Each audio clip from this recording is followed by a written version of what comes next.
मैं वतन अजीज़ की जो ज़राअत है, क्योंकि पाकिस्तान एक ज़रई मुल्क है और कोई भी सियासी हुकूमत के जो वडेरे जागीरदार हैं वो तो असम्बलियों में बैठे रहे, उन्होंने छोटे किसान के लिए कुछ ना किया।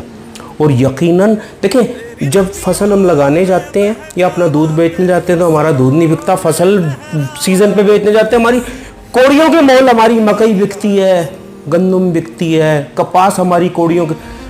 पर एक बात का यकीन रखें, जब पाक फ़ौज इसमें एंट्री मारेगी ना तो यकीनन टेक्नोलॉजी भी आएगी, इससे सब्ज़ इनकलाब के अंदर सफ़ेद इनकलाब भी आएगा।